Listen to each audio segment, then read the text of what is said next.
No, baby, that's for somebody else. We're just going to keep you right where you're at right now. It doesn't matter what you think. The Wrestling Realm presents Break It Down with Brian H. All right, ladies and gentlemen, welcome to this episode of Break It Down with Brian H., a special NXT Takeover Phoenix post show. So, I promised 2019 was going to be a bigger and better year for Break It Down with Brian H. for the Wrestling Realm. So, guess what? I'm giving you a post show for NXT Takeover, and yes, you can expect a post show for the Royal Rumble. I might not be on that one by myself. Just be sure to tune in. So, we saw NXT Takeover in Phoenix, the home of the 2019 Royal Rumble. So, I would say I'm going to talk about, y'all know when I do these post shows, I go backwards. I don't start from the beginning and work my way through the card. I go backwards. I start with the match of the night or the main event. And guess what? I'm going to do the match of the night, and that is Johnny Gargano defeating Ricochet to become the new North American Champion. Yes, he is the new North American Champion of NXT. What a match. The thing I loved about it, it wasn't a whole bunch of flippity flop spots. Of course they were in there, but it was great storytelling.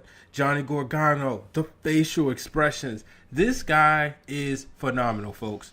If you haven't been watching, which I'm pretty sure you have, I enjoy watching Johnny wrestling because he can get you emotionally invested. When you go back to his matches with Tommaso Ciampa, even his match with Aleister Black, you get emotionally invested.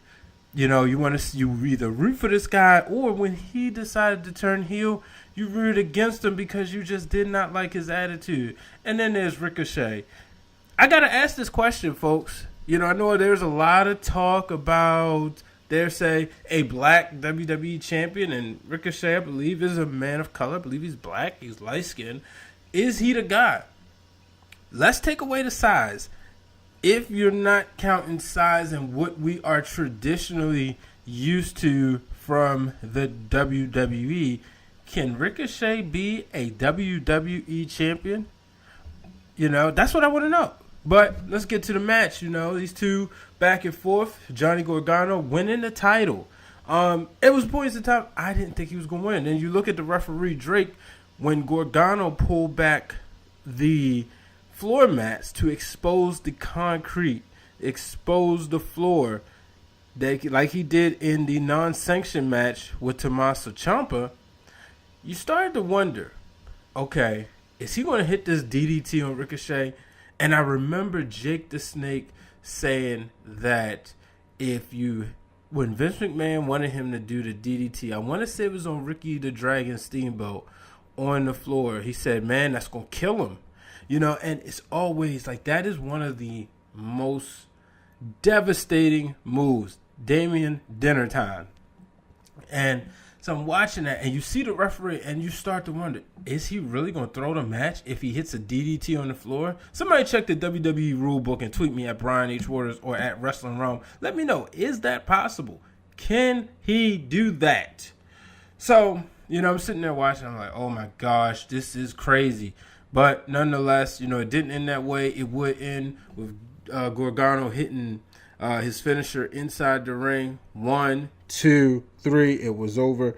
And I was happy. I picked with my pre-show with my boy Blake Thomas, which you can follow at It's Blizz. I had picked Gargano to lose because I felt he's going to go on to take over Brooklyn and win the title there at WrestleMania weekend. He's going to win the big belt. But no, he didn't. He won this title. Like I said, I thought it was a great match. Then the next match of the night, the women, folks. Yes, the women. Bianca Belair goes into this match undefeated at 10-0-2 against the Queen of Spades, Shayna Baszler, who goes into this match 13-2. And what a night. So I'm full transparency. I'm sitting here watching this with my daughter, who will be 4 this week. And you know, I told her to go to bed, and she, you know, she know Daddy like wrestling, and I gave her, it's like, okay, the women on, you know, I'll let her watch it. So I said, you want to watch this match? Yeah, okay. So she rooting for Bianca Belair. I'm rooting for Bianca Belair. Pick Shayna to win, obviously. But I'm watching the match. I see Shayna putting a hurt in on Bianca, you know, and then she's, you know, choking or doing a lot of these moves, but she, you know, you could see the pain in Bianca's face. And then it looked as if, you know, Bianca started getting momentum. But before I get there, one of the things she did was she used Bianca Belair's hair against her when she, like, pulled it from around the post and pulled her. And I was like, ooh. And I just tweeted at Wrestling Wrealm. I had just tweeted, wait till Bianca starts using her hair, and then sure enough, the hair gets used on her. And I was like, man, oh man. But, you know, and the two would go back and forth, and I'm just sitting there emotionally invested. And then when Bianca Belair was able to hit her finisher, all of a sudden, the referee, Lady Jessica Carr, was bumped. Folks, I believe this is the first time we've seen Lady Jess, the ref, take a bump.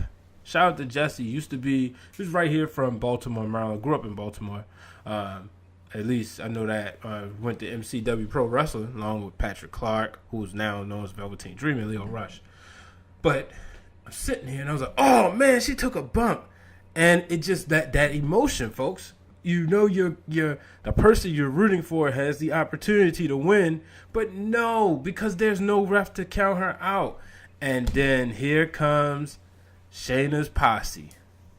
And as they started to get into the ring, you see Bianca Belair fighting them off, and then she's going back at Baszler. But then Baszler would get her in the choke. And Bianca used her strength to get up. Then she got her in again. And then again, and I'm watching this. So by now, I'm like, okay, she's going to lose. Please don't tap out. Just please don't tap out. It's just something, like, I'm old school to a point where I love a good pass out because it doesn't happen all the time. And it's like, you would pass out than let your pride allow you to tap out. That, to me, shows toughness because, and Shayna Baszler said it. She said, no matter how good you are, the EST don't matter. You still need oxygen. And at the end, there was not enough oxygen. Ring the bell. Call it. It's over. Bianca Belair no longer undefeated. And it made sense, folks. I know there's people out there, Bianca Belair fans out there, who wanted her to win the title tonight. And that would have been great. Don't get me wrong. Of course, I would have loved to see it. But I understand why it did not happen. It's just not time yet. You build the story. You had these girls in a fear. So now what I want to see is on the next few weeks of NXT, I want to see Bianca Belair go through both of them and then take out Baszler. I want to see a match where they're not allowed at ringside, and then I want to see her defeat Shayna Baszler and win the title in New York. It's not time for her to go to the main roster. That would be nice, but no, it's not time yet. Let's see, you know. But what a match. And then I love that, you know, we saw the post-match celebration. So, man, let's move on. Now let's move on to the main event. We can talk about it now. Tommaso Ciampa, successful over Aleister Black. I got to admit, I was talking to my boy, The Shark, for Sharon Williams. Shout out to him. Make sure you check out his podcast, The Shark Attack. I know I do a lot of plugging on here because I want you to not only listen to me, I want you to listen to my friends as well. But I was listening to his, we was talking, as we always do when Wrestling On. And I said, you know what? I'm just not feeling this match. And it wasn't that it was a bad match, because it was good. But those other matches, I mean, the two I just named and then the tag team match, they took so much out of me. And like Blake and I was saying on the pre-show, certain matches now, it's like, whoa, you need a calm down break. But, you know, and Black and Ciampa, they did their deal. But, you know, after a while, like, I kind of had to regroup doing it. And then afterwards, you know, I was into it. But Tommaso Ciampa, still your NXT champion. And that dude is on top of the world. He's holding the title. He's great. And one of the things I like what he said was, kids aren't going to be dreaming about their WrestleMania moment. They're going to be dreaming about their takeover moment. That's the thing. Since he's been champion, he has made that title seem more important than any other title. That is why he has been the number one heel in the business. That stuff like that. Now we have Daniel Bryan coming up. But, and I believe Glenn said this, Glenn and Corey and Champ Creed said this on Wrestling Marks of Excellence, that Ciampa is the number one heel in the business, with Daniel Bryan being number two. And you can make an argument in 2018. At one point, it was Randy Orton, the stuff he was doing with Jeff Hardy, the sadistic stuff, and But right now, man, Ciampa's just been so consistent. He's so believable. You don't root for him. The whole thing with Johnny Gargano, you wasn't rooting for Ciampa because you was rooting against him, and it wasn't cool. He had everybody booing him, and. Like I said, him and Aleister Black, they put on a hell of a show, a hell of a match. It's just that for me personally, it wasn't necessarily one of my favorite matches, but it doesn't mean it was a bad match. But then, at the end, after he won, I'm watching, and one thing I've learned about NXT, you do not turn it off when the credits go off. You wait until that screen goes full black, because he stood at the top, and then suddenly Johnny Gargano came out with his newly won North American Championship, and the two looked at each other, and we all remember over 12, 18, almost 2 years, 18 months, 2 years, almost 2 years ago, when those two were standing at the top after they had just lost the titles, and then it was Ciampa beating up Gargano, and the real Dwayne Allen said, I wish he was doing a show around that time. He said, NXT just made 2 new stars. And to me, this was a part where that statement from my brother came full circle, because I saw the 2 stars. I saw Ciampa as your NXT World Champion, Gargano as your NXT North American Champion. And the two looked, just didn't say a word, and they both held up their titles, leaving you with questions. Are these guys back together? Gargano said, "Don't get, last time, don't feed into it." But are these guys allegiance, or are we gonna be set up for a title versus title match in Brooklyn? I don't know. Only time will tell. So, like I said, what a match, man! What a match! What a night! Tonight, like I said, to me, the night just belonged to Johnny Gargano. There's no other way to explain it. And let's move on to the Tag Team Championship match. Now, full transparency, I watched this match, but then I was out and had to get my daughter. By the time I got back in the house where I wasn't watching it or allowing it to play while the car was driving, I wasn't watching, I was allowing it to play, not when I had the baby in the car. I saw that we had new Tag Team Champions. The War Raiders are your new champions, defeating the Undisputed Era. But I saw most of the matches. It's literally on while I'm recording this podcast. And, just what a match, man. These two, I saw Rowe, I think, or Hanson. Forgive me because I get the two mixed up. I saw him fly, but he missed and took a nasty spill outside. But one of the things I love about this was the War Raiders entrance. I know we have Game of Thrones starting approximately around the same time as the Royal Rumble tomorrow. Not sure if that's necessary. I knew it was these guys were getting ready for war. That's what I did know. And this is another one I got to give a shout out to the real Dwayne Allen.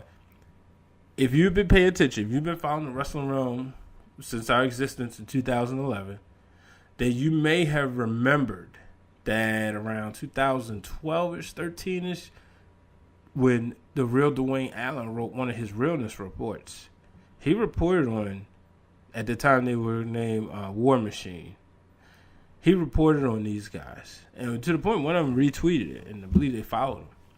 And he said, these are the guys to watch out for. And sure enough, one of the things I like is they're so agile. This is not heavy machinery. They're much better. No offense. I don't buy heavy machinery. I just see, honestly, yes, steaks, wakes, and shakes and all that. but I'm not necessarily like I gotta watch their matches. War Machine, it's just something classic about these guys. Like, this dude just hit a Bronco Buster on Roderick Strong. And I'm like, sheesh. You know, you see somebody that big and that agile coming after you, that's not fair. And now they are your NXT Tag Team Champions. Woo! That division is in trouble. Who's going to beat them? Who's going to beat these guys? And last, I'm going to close out the show with Matt Riddle defeating Cassius. Oh, no. Matt Riddle, you know, he was undefeated coming in, and Cassius, oh, no, hasn't won on TakeOver and still hasn't. But one of the things I liked about this was Ono tapped after being struck, after many strikes. We see tap outs during submissions, but how often do we see tap outs during strikes? When somebody's just beat you up so bad, you're just like, all right, that's enough. That is enough. So I thought that was good. You know, didn't have to be a 5-star match, but, you know, the storytelling's there. The two had an issue. It got personal, and we saw Matt Riddle. And like Blake said on the other night was, don't want to make the bro mad. The bro is usually chills, and he wasn't chills on this night. So I want to see what's next for him. Where does Matt Riddle go from here? Is he next to challenge Johnny Gargano? But I'm also interested, you know, about the NXT product, man. I'm interested to see who's coming up. And what I mean coming up, who's going to be on the next takeovers? You know, will we get a guy like Keith Lee on the next takeover? Will we get a girl like Mia Yim? Dakota Kai's hurt. You know, who's next in line? That is what I'm interested in seeing. But ladies and gentlemen, I'm about to wrap up. So, if you're listening before the Royal Rumble airs, get ready for the Royal Rumble. Let me know your predictions. Send them in. And if you haven't done so, check out the previous show. Obviously, we did the TakeOver preview and the Royal Rumble preview in the same show. So, you know, with on-demand features, you can fast forward. But if you're listening and this is the middle of the week, check out the Royal Rumble post show.